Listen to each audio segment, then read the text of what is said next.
Hi guys! For today's video, topic po natin is how to regain your confidence after diagnosing a cancer. So, every patient has a different life story to tell and journey. So, paano ko nga ba na-regain yung confidence ko? Or, ano nga ba yung mga ginawa ko?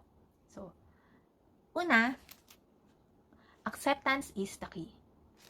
Hindi madali bilang babae na tanggapin, nagigising ka na isa na lang yung boobs mo or gigising ka na wala ka ng boobs pareho. Tapos darating pa yung time na pag nag-chemo ka, pati buhok mo mawawala, pati kilay mo, pilik mata, and may chance pa na yung katawan mo sobrang lolobo because of the effect ng mga gamot or para ka magiging manas.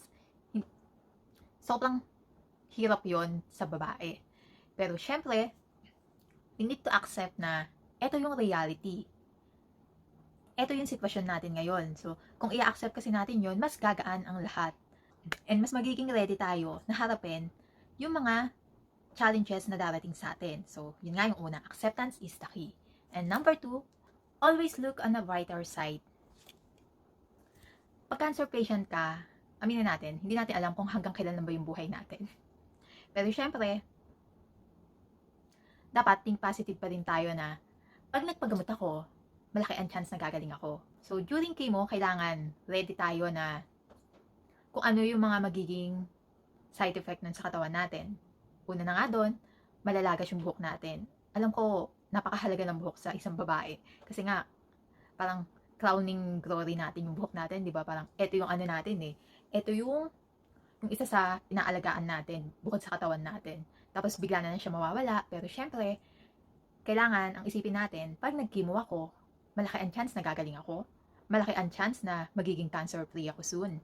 At higit sa lahat, malaki ang chance na makakasama ko pa na matagal ang pamilya ko. So, yun yung mga always look on the brighter side. And alam ko, hindi madali na gigising tayo isang araw. Isa na lang yung dibdib natin. Or gigising tayo isang araw. Parehong dibdib natin, wala. Kasi may mga case na parehong dibdib nila yung inaalis eh.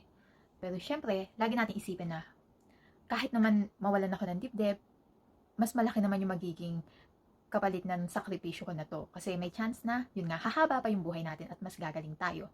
So, nakakadalawa na tayo. Acceptance is the key. Always look on the brighter side. And number 3, choose happiness. Di ba pag masaya ang isang tao, nagre-reflect yon sa muka. So, kahit nasabihin na wala tayong buhok, wala tayong dibdib, kung pipiliin natin maging masaya sa pang-araw-araw na pamumuhay natin, mas gagaan po ang lahat. And next, no to stress. Wag na wag tayong papastress.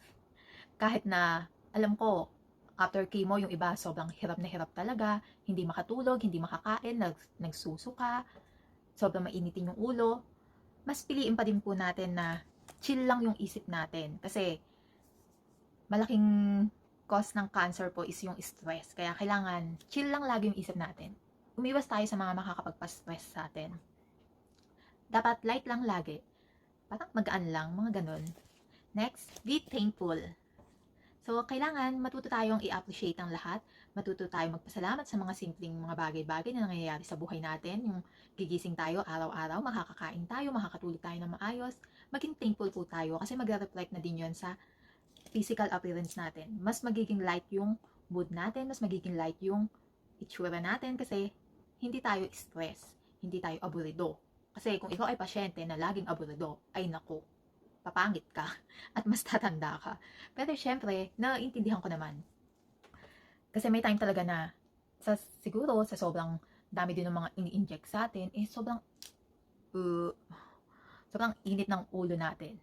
Kasi na-experience ko din yan. Kaya minsan, pag darating yung time na medyo ganun na yung isip ko, na parang umiinit na yung ulo ko, parang isip ko na lang, inhale, exhale. Kalma, relax. Hindi ko pwedeng pa-stress. No to stress tayo mga be. Chill lang tayo lagi. Think positive. Wag na wag tayong papa-stress. So, yun lang po muna for today. God bless you all. God is good all the time. All the time, God is good. Pray, hope, and don't worry. Thank you for watching. Bye-bye.